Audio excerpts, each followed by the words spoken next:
We're at Monkstown Castle, built, we believe, in the 14th century by the monks of St Mary's Abbey. St Mary's Abbey, the wealthiest abbey in Ireland at the time, was located in Abbey, well, where Abbey Street is nowadays, on the North Quays of Dublin. And the abbey owned Monkstown. It was a Cistercian abbey associated with the Normans. They were the primary stock breeders and the agricultural experts of their day. So the land and the farm were very prosperous. The castle was built to defend the property against the attacks of the native Irish. Now, Monkstown Castle was it's at the very heart of social and political life in Monkstown in South Dublin for centuries. And it was a witness to many events in Irish history. A particular example would be during the Cromwellian plantation.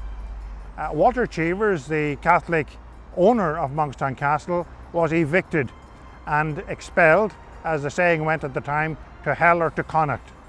On the 18th of December 1653, the family records show that Walter Cheevers, his 5 children and his wife, 10 servants, and some of their retainers, some of their tenants, along with animals, crossed Ireland on foot, and they established themselves near Montbellew in East Galway, where the family retained the property for many centuries subsequently. The castle was restored at the time of the restoration, and Walter Cheevers lived here before eventually passing it on. In the early 19th century, the castle was the property of Thomas Pym, who lived locally, and he offered the castle and its grounds for use as Dublin Zoo. Can you imagine elephants and giraffes in Monkstown? We're now going to take a look inside the castle. Very little of the original castle remains, and indeed the building was much altered over the centuries. It's questionable whether in fact any of what we see today is entirely original.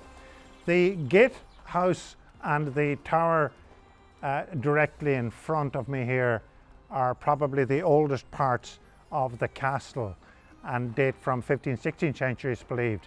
The battlements are distinctive and they're associated with the Irish style.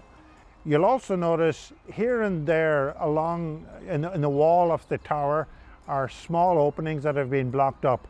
It's suggested that some of these may have come, these formations, these window openings may have been transplanted from another building long since lost.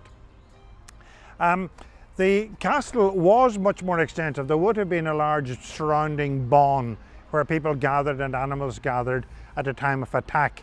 Right through to the 19th century, there would have been a 3rd tower with ornamental gardens and a large pond. All medieval castles obviously had to have a water supply readily available. It was a prerequisite for design. The stream that would have supplied is now culverted, but it was, if you like, used to create a pond, which might have been used for fish fowl, as well as being an ornamental feature much later. Indeed, that stream of Monkstown is probably the most significant and important natural feature in the area. People don't notice it, but it was the basis for establishing the castle here. It was the estuary which enabled the monks to arrive and to establish a little monastery where Carrickbrennan graveyard is now. And ultimately, during the 19th century, that estuary was a place where the harbour was built in Dún Laoghaire. Of course, we mustn't forget that the Dún of Laoghaire was also established at that estuary. So the stream, forgotten, unseen, is of enormous significance.